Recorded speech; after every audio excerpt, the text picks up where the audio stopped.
Good morning. Today we are here in New York to announce a historic arrest across a wide-sweeping criminal enterprise that envelops both the NBA and La Cosa Nostra. The men and women up here standing with me represent a small portion of the leadership team that brought profound justice in an era that needed it more than any. I'll just highlight some of the details in the case and the FBI work, and then you'll hear from the others. But as you now know, individuals such as Chauncey Billups, Damon Jones, and Terry Rozier were taken into custody today, former, current NBA players and coaches. What you don't know is that this is an illegal gambling operation and sports rigging operation that spanned the course of years. The FBI led a coordinated takedown across 11 states to arrest over 30 individuals today responsible for this case, which is very much ongoing. Not only did we crack into the fraud that these perpetrators committed on the grand stage of the NBA, but we also entered and executed a system of justice against La Cosa Nostra to include the Bonanno, Gambino, Genovese, and Lucchese crime families. And you'll hear more about those details today. The charges and the arrests that were taken down across this country range from wire fraud, money laundering, extortion, robbery, illegal gambling. This FBI will leave no room for any perpetrator of crime across the country. You hear a lot about our work of defending the homeland and crushing violent crime. Well, this work is also representative of a colossal portion of the FBI's mandate to keep America safe and to keep our entertainment industry fair and secure.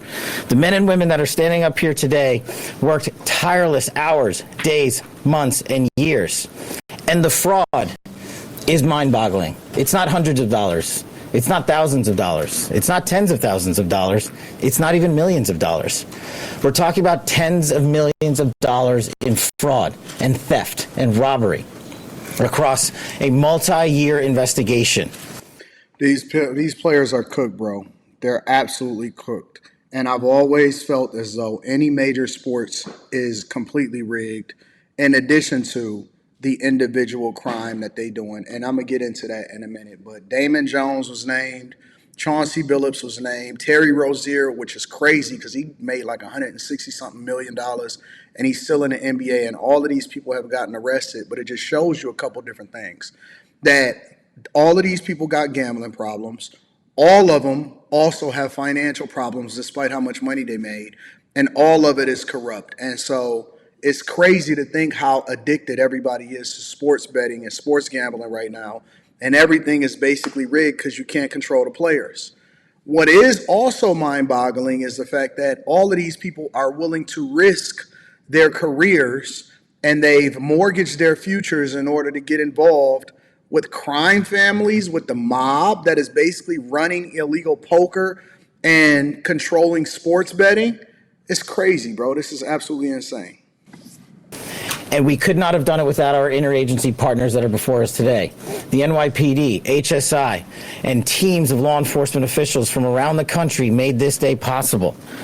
It takes a team to bring this kind of justice, sweeping justice, into the halls of the United States courtrooms, where our brave United States attorney has led this prosecution.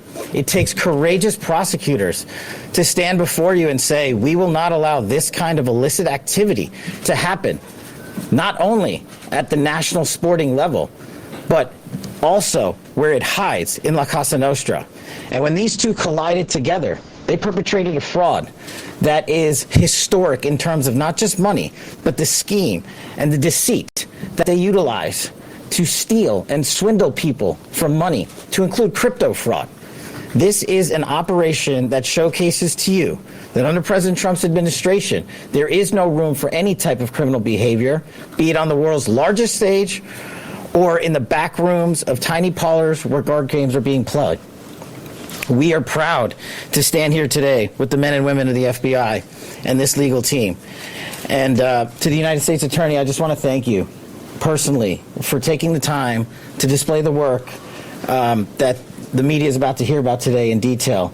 As I said, it does take courageous prosecutors, but it takes a courageous United States attorney to bring this case, because we are going to take heat for it.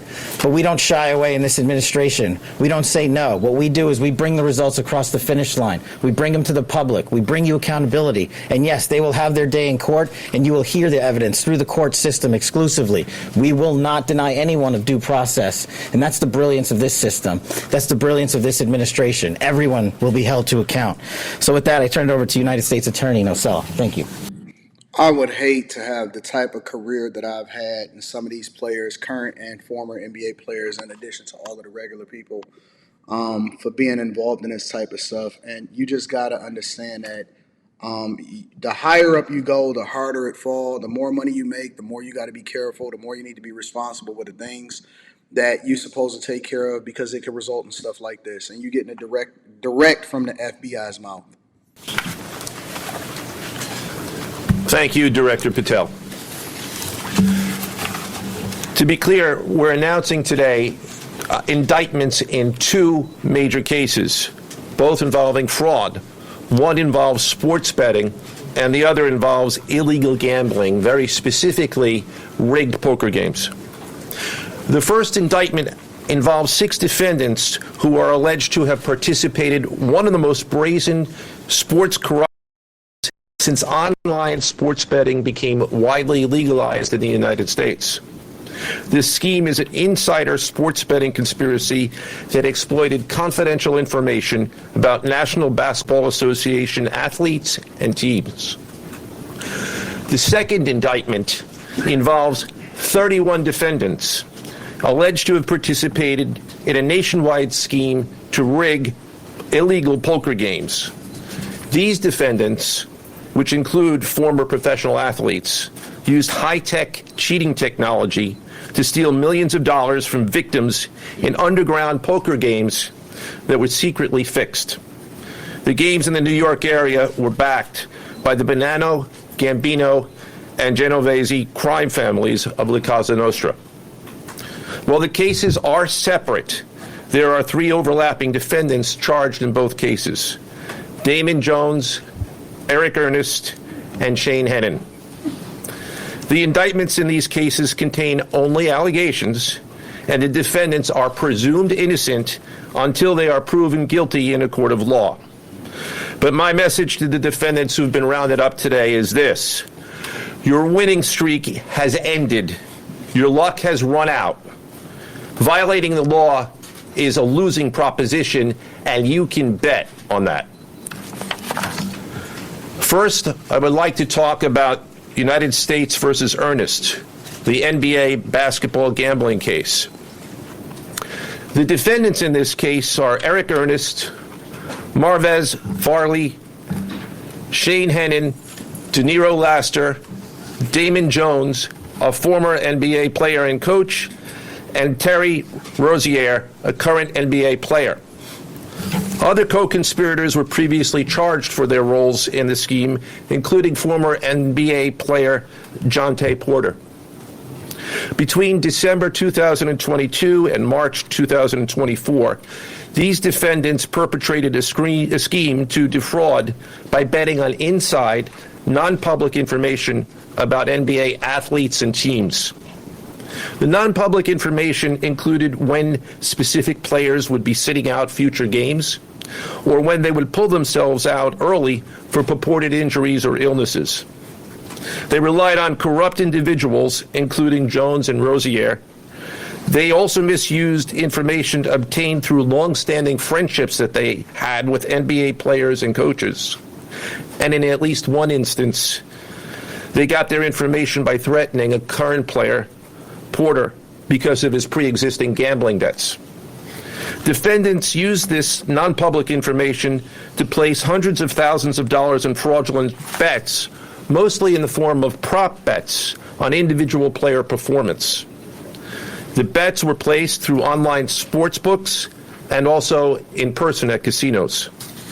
The defendants relied on a network of straw bettors to place the maximum amount of bets to increase their potential profits.